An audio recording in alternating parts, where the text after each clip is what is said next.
ఈ రోజున ఈ రాష్ట్ర ప్రభుత్వం జరుపుతున్నటువంటి దుర్మార్గపూరితమైనటువంటిది, దురాలోచనలతో సాగిస్తున్నటువంటి అవినీతి పాలనకి అంతు లేకుండా పోవటం అనేటువంటి జరిగింది. అదే కాకుండా ఈ రాష్ట్రంలో పేదవాడు, మధ్యతరగతి వాడు, రైతాంగం ఇబ్బందులు పెట్టడమే వారికి ప్రథమ ధ్యేయంగా కనపడేటువంటిది మనకు అర్థమవుతా ఉంది. దీనిలో భాగంగానే ఇవాళ తీసుకునేటువంటి చర్యల్లో ఏదైతే చంద్రబాబు నాయుడు గారు చెప్పేటువంటి పద్ధతి ఉందో, ఆయన క్యాబినెట్ నిర్ణయాలు ఒక రకంగా ఉంటాయి, బయటకు వచ్చి ప్రెస్ మీట్లో ఒక రకంగా మాట్లాడతారు,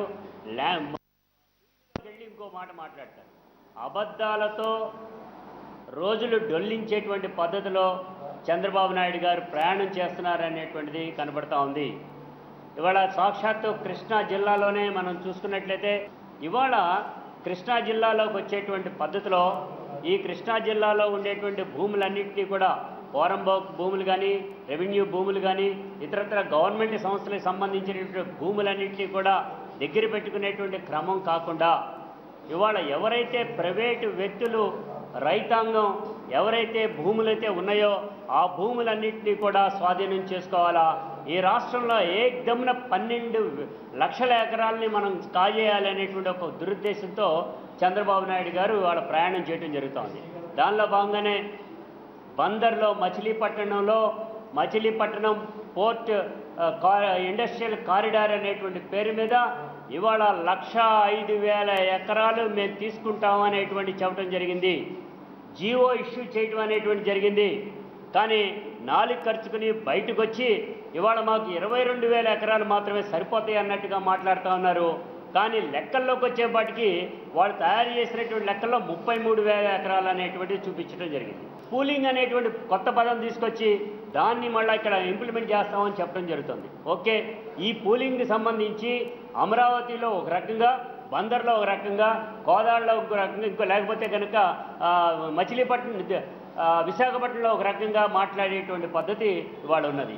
దీనిలో 1000 గజాల సైటు, 250 గజాల కమర్షియల్ ల్యాండ్ ఇస్తాను, ఇవన్నీ తీసుకొచ్చి అమరావతిలో ఇస్తారా? మాకు అర్థం కాదు.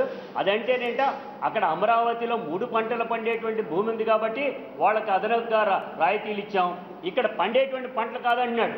పండే పంటలు బాబో మొర్రో అనేటువంటి మొత్తుకుంటా ఉంటే ఇవాళ కావాలన్నాడు. కానీ చంద్రబాబు నాయుడు గారి యొక్క నాలుక 4 రకాలుగా మడత పెట్టగలడు. ఆ మడత పెట్టేటువంటి దానిలోనే గతంలో ఏదైతే రాజశేఖర రెడ్డి గారు దీన్ని ప్రారంభించిన వ్యక్తుల దగ్గర నుంచి కొనటం కాదండి, లాక్కోవటం అనేటువంటి జరుగుతూ ఉంది. ఎకరం భూమి తీసుకుని 1000 గజాలు ఇవ్వటం అనేటువంటి పద్ధతికి వచ్చాడంటే నా అర్థం కావట్లా. క్యాబినెట్ చేసినటువంటి నిర్ణయాలను సైతం మంత్రులు కూడా తలాడించేటువంటి డూడు బసవన్నల్లాగా తయారయ్యారు. గొర్రెపోతుల మోడల్లో తలకాయ ఉంచుకుని వెళ్ళేటువంటి పద్ధతిలో వెళ్తూ ఉన్నారు. మంత్రులకి విలువ లేనటువంటి పద్ధతి, క్యాబినెట్లో ఉండేటువంటి వారికి ఏమాత్రం విలువ లేకుండా చంద్రబాబు నాయుడే డైరెక్ట్గా మాట్లాడేటువంటి చూస్తుంటే అన్ని అబద్ధాలతో ఈ ప్రభుత్వాన్ని నడిపేటువంటి పరిస్థితి మనం చూస్తూ ఉన్నాం. అందుకే చెప్తున్నాం, ఇది ఎందుకు చెప్తున్నాం అంటే చంద్రబాబు నాయుడు ఆడేటువంటి నాటకాలు అనేటువంటి. కాకినాడ పోర్టు మీ అందరికీ తెలుసు.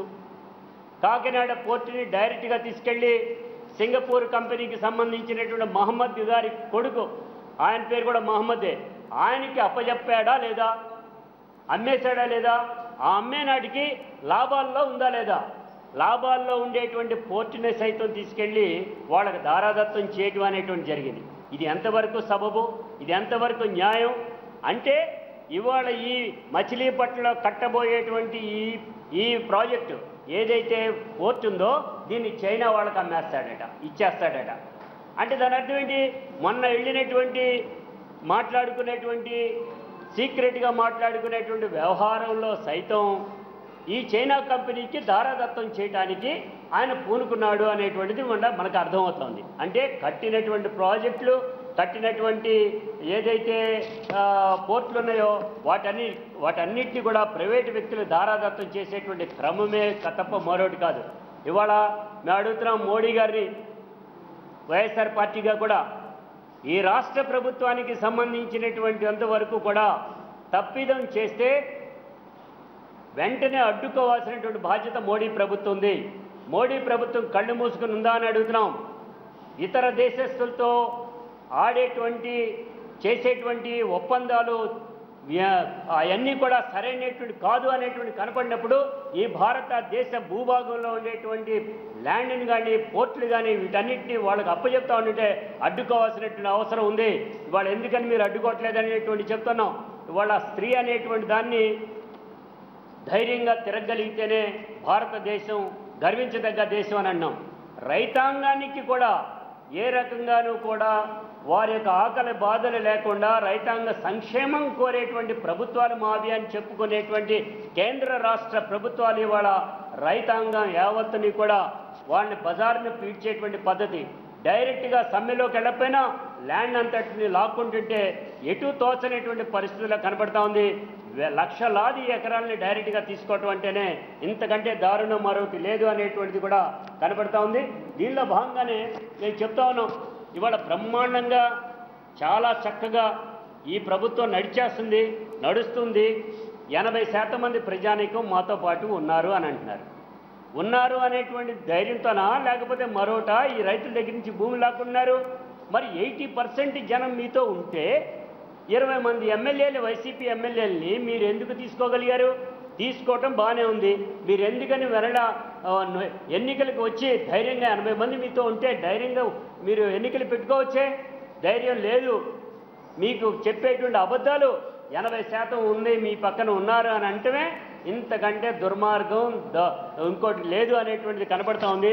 అందుకే చెప్తున్నాం, ఇప్పటికైనా కానీ కూడా చంద్రబాబు నాయుడు గారికి చెప్పేది, గతంలో నువ్వు అపోజిషన్ లీడర్గా ఉన్నప్పుడు ఏదైతే మాటలు మాట్లాడావో అదే మాటల ప్రకారంగా నీకు ఆ 2000 నుంచి 4000 ఎకరాలు సరిపోతాయి. దాని ప్రకారమే మచిలీపట్నం పోర్టు నిర్మాణం చేయడానికి చేయాలా? ఏదైతే 20 కంపార్ట్మెంట్లు అయితే కట్టడం అనేది జరుగుతుందో 36 నెలల్లో డైరెక్ట్గా 15 కంపార్ట్మెంట్లు కంప్లీట్ చేస్తాను అనేటువంటి చెప్తా ఉన్నారు. ఇది ఎంతవరకు నమ్మశక్యం అనేటువంటిది కూడా మనకు అర్థమవుతా ఉంది. అది సరైనటువంటి కాదు. స్పెసిఫిక్ పీరియడ్ అనేటువంటిది ఆ పీరియడ్లో కనుక రాకపోతే మీరు దెబ్బతింటారన్నాం. అందుకనే ఇప్పుడు మేము స్పష్టంగా చెప్పదలుచుకున్నాం, బందర పోర్టుకి 1,05,000 ఎకరాలు అనేటువంటి సరైనది కాదు. అధికారిక లెక్కల్లో 33,000 ఎకరాలు అనేటువంటి సరైనది కాదు. 22,000 ఎకరాలే కావాలి, సరిపోతాయని ఇప్పుడు చెప్పేటువంటి మీ కాకమ్మ కౌదులు కూడా సరైనవి కాదు. అదే నిజంగా అయితే నువ్వు ఇష్యూ చేసినటువంటి జీవోలో ఎందుకని 1,05,000 ఎకరాలు చూపించావు? ఇమీడియట్గా జీవో మార్చండి. జీవో మార్చకపోతే సరైనటువంటి కాదన్నాం.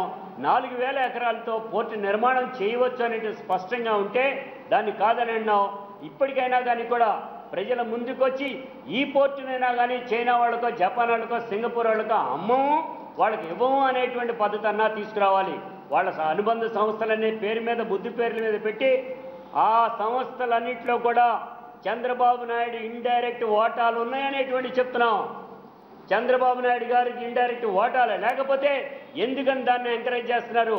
లాభాల బాటలో ఉండేటువంటి వాటిని సైతం అమ్మేటువంటి క్రమంలో ఈయన వెళ్తున్నారంటేనే దీనిలో ఆయనకు వాటాలు ఉన్నాయి అనేటువంటి చెప్తున్నాం.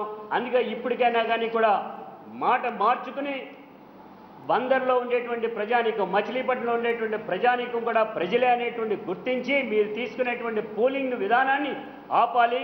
ఒకవేళ అంతగా అవసరమైతే నువ్వు ల్యాండ్ పూలింగ్ కాకుండా ఎక్విజిషన్కి వెళ్ళి సరైనటువంటి పద్ధతిలో చట్ట ప్రకారం ఏదైతే రావాలో ఆ పద్ధతిలో ఇవ్వాలి అనేటువంటిది కూడా మేము ఈ సందర్భంగా కూడా అడుగుతా ఉన్నాం. అందుకనే చెప్తాం, చంద్రబాబు నాయుడు నాటకాలు కట్టబెట్టమని కూడా మరోసారి తెలియజేస్తాం.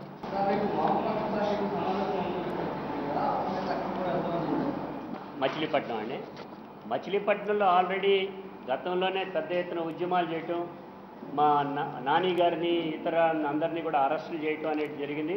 మేము ఇప్పటికే ప్రత్యక్ష పోరులో ఉన్నాం ఆల్రెడీ. రేపు మరలా ఇదే కనుక జరిగితే కనుక వైసీపీ ఎటువంటి పరిస్థితులు వదిలే ప్రశ్నే లేదు. అరెస్టులకి లేదంటే కనుక లాఠీలకి బెదిరే ప్రశ్నే లేదు. ఆ రోజు మంత్రి వస్తే మంత్రిని కూడా వెనక్కి పోయేటట్టుగా కూడా చేయడం అనేటువంటి జరిగింది. అక్కడ ప్రజానీకం, ఆ ప్రజానీకంతో వైసీపీ కూడా కలిసి ఉంటుంది. వారికి అండగా కూడా మేము నిలుస్తాం.